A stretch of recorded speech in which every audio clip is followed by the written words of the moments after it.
गहरी रात, गांव के एक छोर पर एक छोटा सा घर, चारों तरफ सन्नाटा, सिर्फ दूर कहीं झिंगुर की लगातार आवाज।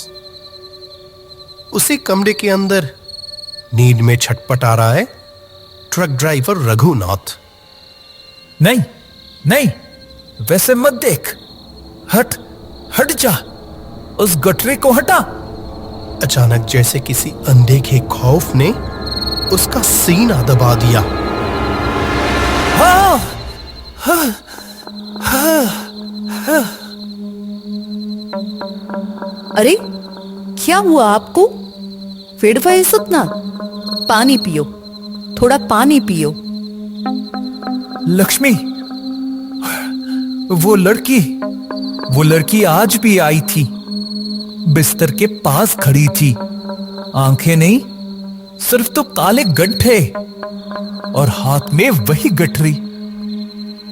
शांत हो जाओ, वो कुछ नहीं, मन का वहम है। कितने दिनों से तो तुम ठीक से सोए ही नहीं हो, इसीलिए ये सब देख रहे हो। नहीं लक्ष्मी, ये सिर्फ सपना नहीं, लगता है कोई मेरा पीछा कर रहा है। पिछले 10 सालों में तो मैं ठीक ही था, शराब छोड़ी, अब अच्छा बनने की कोशिश कर रहा हूं। फिर ऐसा क्यों हो रहा है? वो सब पुरानी बातें मत सोचो, अभी सो जाओ, कल तो फिर कितनी दूर जाना है। अगली रात तेज बारिश में भीग रहा है हाईवे। दूर दूर तक सिर्फ ट्रक की हेडलाइट की रोशनी। उस अंधेरे में आगे बढ़ रहा है रघुनाथ का ट्रक। उफ, कैसी बारिश शुरू हो गई। रांची से कोलकाता रास्ता जैसे खत्म ही नहीं होता। 3 बजने वाले हैं, थोड़ा रुकना पड़ेगा। तब 3 बजने वाली थी। ठीक उसी वक्त अचानक ट्रक की हेडलाइट में कुछ दिखाई देता है।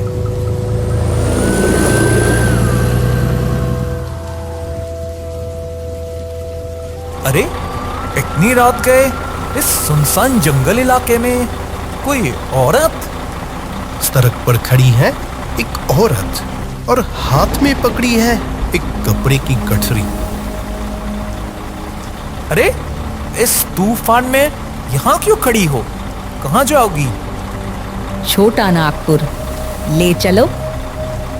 छोटा नागपुर? वो तो रास्ते में ही पड़ेगा। चलो बैठ जाओ। ऐसी रात में अकेले रहना ठीक नहीं। मैं भला आदमी हूं, तुम डरो मत।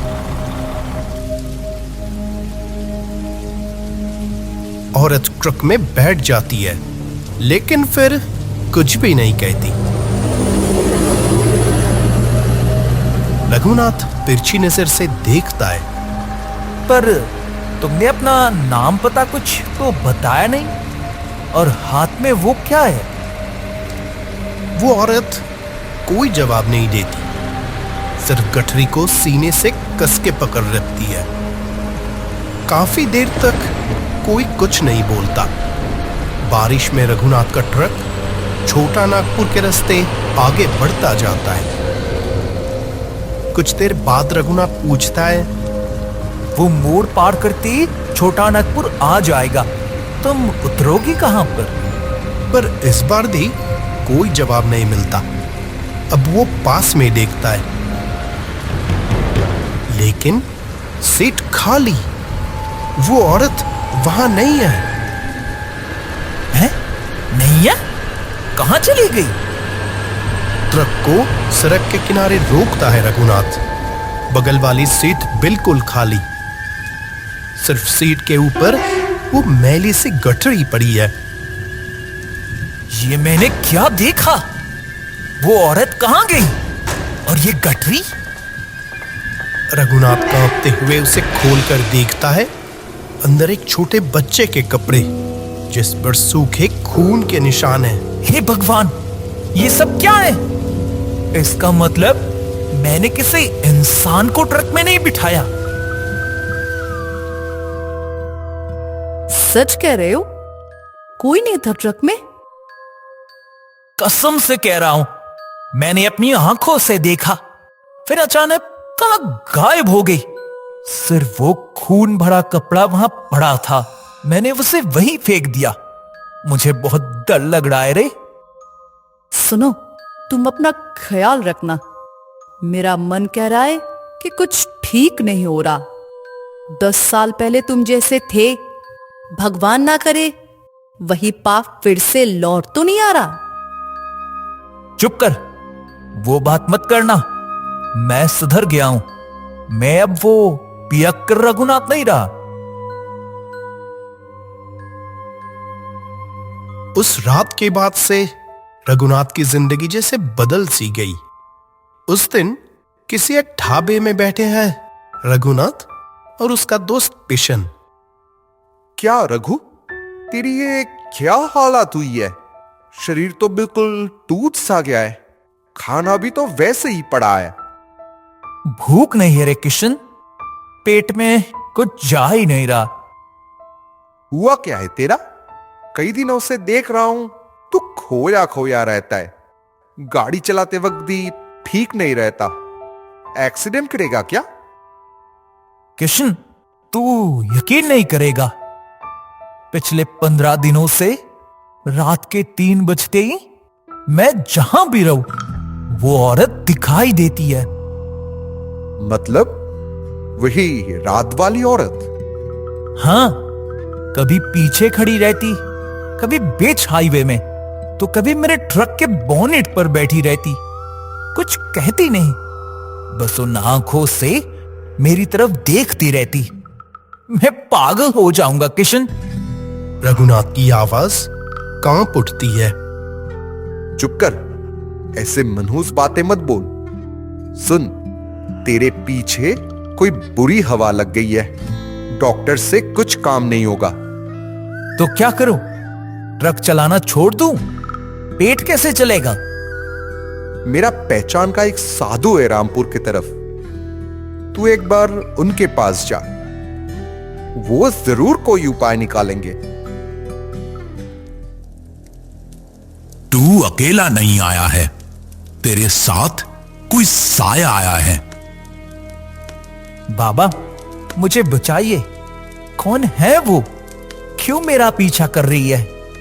मैंने तो किसी का बुरा नहीं किया, पिछले 10 सालों में तो नहीं।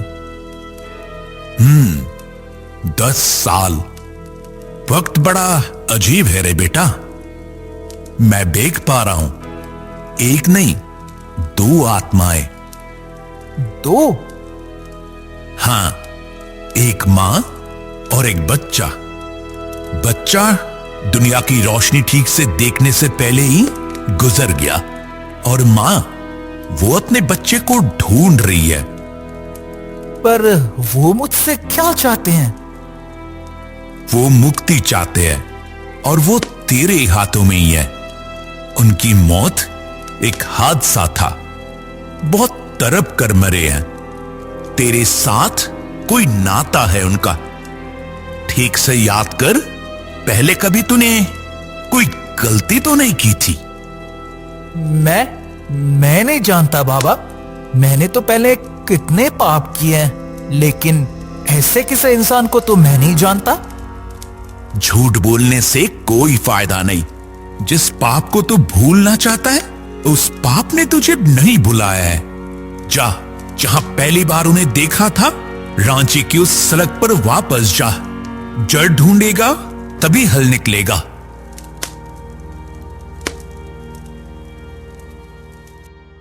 रांची की वही सुनसान सड़क। सड़क किनारे एक चाय की दुकान। रघुनाथ ट्रक से उतरता है वहां। एक कप चाय देना, अदरक वाली। बैठो भाई, यहां नए लग रहे हो।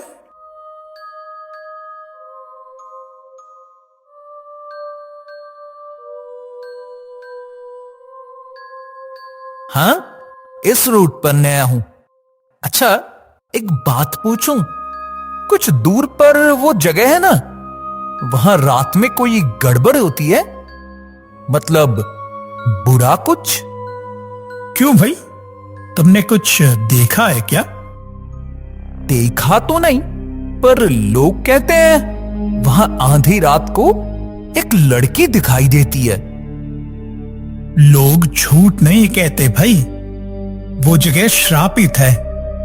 आज से ठीक 10 साल पहले की बात। क्या हुआ 10 साल पहले? एक पागल लड़की थी, किसी ने उसका सर्वनाश किया था। वो पेट से हो गई, गांव वालों ने उसे निकाल दिया। उसने वही सड़क के किनारे उस पेड़ के नीचे अपने बच्चे को जन्म दिया।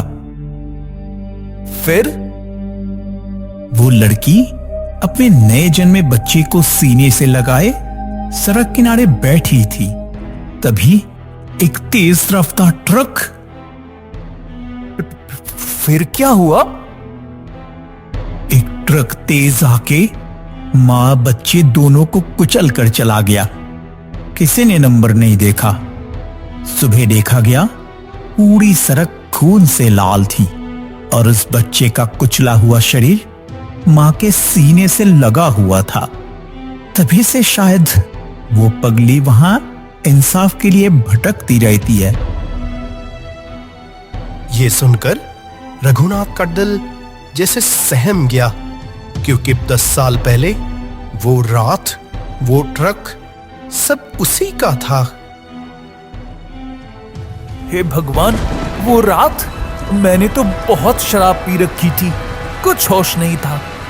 सिर्फ इतना याद है, पहिए के नीचे किसी नर्म चीज की आवाज आई थी। लगा कोई कुत्ता होगा। मैं नहीं रुका, मैं डर के मारे भाग गया था। वो कुत्ता नहीं था, वो इंसान थे। मैं कातिल हूं। मां और उस बच्चे को मैंने मारा है।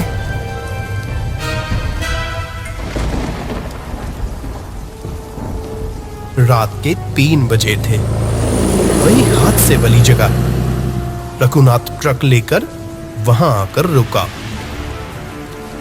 आओ, सामने आओ, मैं आ गया हूं।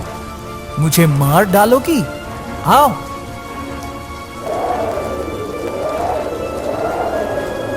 मैं नहीं जानता था, यकीन मानो बहन, मुझे नहीं पता था कि तुम वहां थी। मैं उस वक्त नशे में अंधा था। मैं समझ ही नहीं पाया कि मैंने 2 जिंदगियां खत्म कर दी हैं। पिछले 10 साल में मैं अच्छा बनने की कोशिश की, पूजा की, दान किया, लेकिन अपना पाप मानने की हिम्मत नहीं जुटा पाया। मैं डरपोक हूं, मुझे सजा दो, मार डालो मुझे जीने का कोई हक नहीं है। मेरे बच्चे का कोई नाम था नहीं, तूने उसे नाम देने का वक्त ही नहीं दिया। मुझे माफ मत करो, मार डालो मुझे। मर गया तो मुक्ति मिल जाएगी, जिंदा रहना ज्यादा दर्दनाक है। पछतावे की आग चिता की आग से भी ज्यादा जलाती है। मुझे इंसाफ चाहिए था, तूने अपना गुनाह मान लिया, मेरे बच्चे को मुक्ति मिल गई।